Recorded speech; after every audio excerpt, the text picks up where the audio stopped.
I gotta walk myself through a comprehension test. I just got to Stop and Shop, and all the lights are off.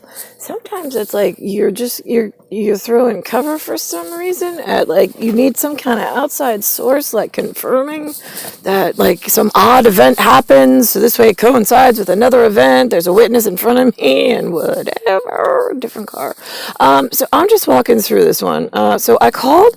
Like I'm stuck in an Omega disaster where there's like I don't know how many like American mannequins are just in jobs that don't even know I exist, and I'm waiting for concierge service from either the Ministry of Magical Defense or like someone maybe inside the country or the state of New York, and I have no, like I wasn't, see here's the funny thing, at like really rich, like snotty, obnoxious people, right, yeah, not wealthy, but just below wealthy, like the venture capitalist assholes, right, the ones that walk around thinking like, oh, am I going to go in one yacht? Should I take this car or that car? Like, why does everybody hate us? Yeah, we wonder, right, yeah, okay, that one.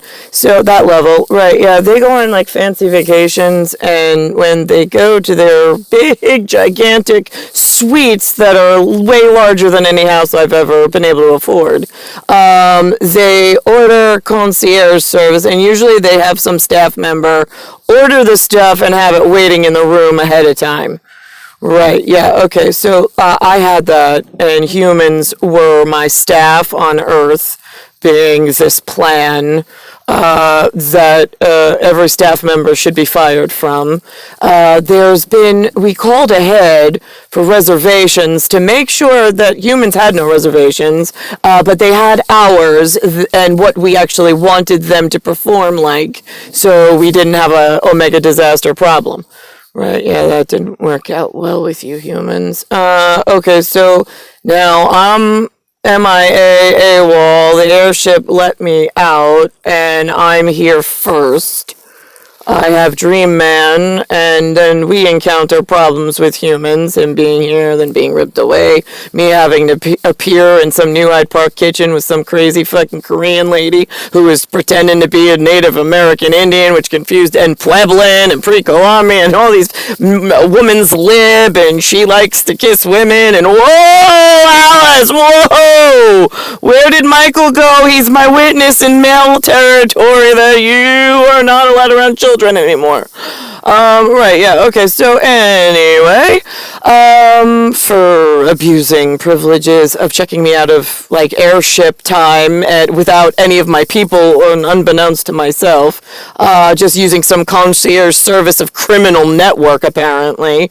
And so then, let's see, so now I'm in the situation, humans are abusing me at intervals that I can't possibly predict. I can't possibly, because they're messing with the timing and fragmenting cognition, retrieval, connection and communications.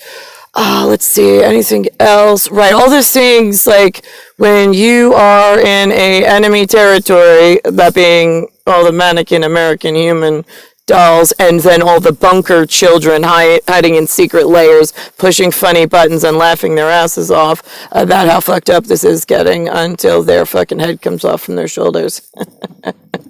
Okay, so anyway, so now I'm here, I'm in this Omega disaster.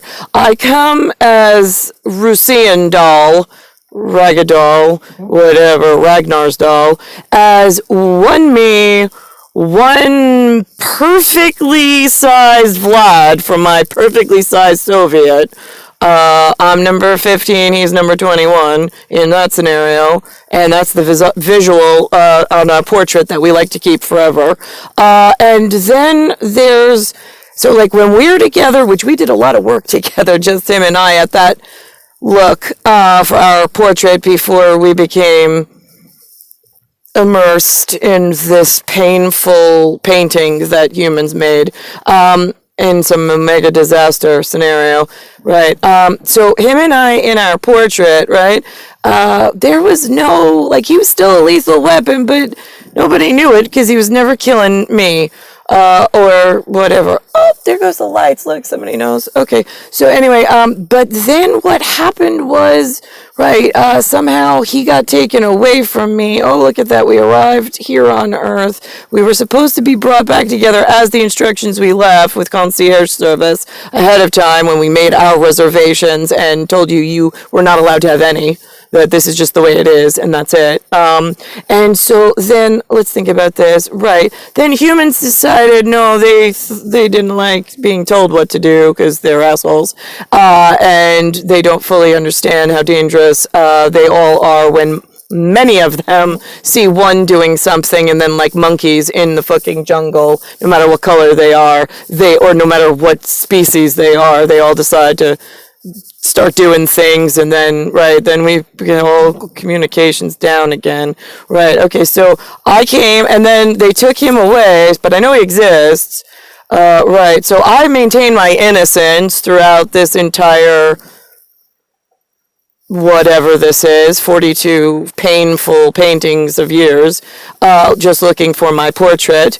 And if my portrait, who we told you ahead of time that if you introduce a tryout to his side of the aisle, like you do to me on mine, which you're not allowed to do either, but just as showmanship to honor his woman, if another fucking cunt goes near his cock and it is not his lady, right, yeah, he's gonna fucking become a lethal weapon and use his special talent, and they're not gonna be found ever, or if they do, whatever. Yeah, his woman maintains her innocence, which passes to him, because you shouldn't have fucking kept us apart. We told you who we were and how important this fucking mission was. Oops.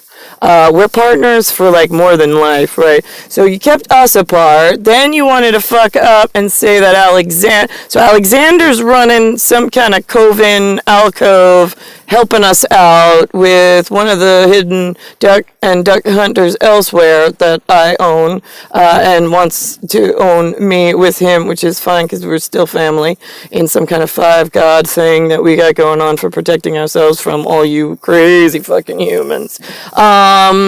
And so then let's think about this. But so you don't get my son's genetic must-haves and my husband's or my Vlad's to my Soviet, like my partner, right? Yeah, that's how that one works. See, he won't, right, but that upsets Alexander, or the Coven Alexander before.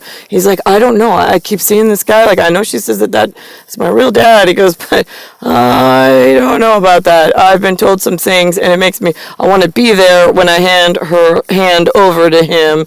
But then, right, am I now getting in the way of progress? And, right, but somebody should probably let everybody know who he is at some point. Since mom's just waiting for one of us to come rescue her, and concierge is down. So I'm in this Omega machine disaster, and it's voice activated when my little witchcraft speaks Sprachcraft into the thin air. Things just start fucking moving in crazy fucking ways. Like lights turn off before I get in the parking lot, they turn back on when somebody hears something they like. And then let's see. So it's just at this point, I mean, we needed a couple of humans to agree and be helpful for our star appearance. But again, if you got lost in the playbook of which one does she want, right? Yeah, well, the little one, which is also sometimes the big, tall, skinny one, is my Alexander. He's got the blue eyes like mine, right? And we come on a fragment of time, but our years are different. And then there's the one that I have all of my previous partnership with, is the one that I wanted to have like never end, but apparently, right, you thought it would better take my lethal weapon away from me and leave me innocent, deaf, dumb, and blind, and just play around with all the equipment and hurt all the humans and then anger and rile all the wrong people up to then build bigger bunkers, bigger problems for the future. And then you gave him a bigger system because you gave him extra eggs to start sparks of life. And God, you fucking guys are really fucking stupid. And the hedge fund guys, the ones that know about concierge service, because the wealthy guys, they're like, wait, I work off of a Commonwealth. Like, I just get, I mean, I'm not like yeah, no, I see the bottles, I've seen the music videos, right, yeah, gold teeth, whole, right, yeah, no, I know the white guys, yeah, no, I know. So, no, right, they're the crazy ones, right, yeah, we're the ones with class at something in wealth that don't understand how the money system works, and the mechanics, and how they have so much at crazy fucking criminals, and how the little girl at the bottom who actually owns the black passport, the immaculate conception, and the fragment of time that substantiates the black passport exists program for all of you fragmented, like, am I senile? And then somebody got mad that they were senile, and we were like, listen, time works in mysterious ways, and sometimes there may be a call from 1950s in the here and now to alert you of something. That's been part of the bunker problem we were letting World War I and II know was around the bend once you didn't fix the future of the black passport bone collector and tax collector, right? Yeah. Oh, by the way, yeah, when he does that, I mean, like, God forbid you push that agenda with he gets tryouts since I had tryouts and try to equal that out. Don't do that. It'll just, I mean, if he does, I mean, whatever, it just takes off some of the tax collecting bill. I mean, you guys owe us a lot and you haven't provided anything. And women other than myself is not what he wants, nor is it what I want. And men other than him is definitely never, without a doubt. I only wanted the lad, which is my Nick, and I did not even want to meet any of your other men unless I was next to him. And if you got your part wrong, fucking bill is going up. Wait till you get the next fucking bill. Nobody cares, and nobody's taking your bill down.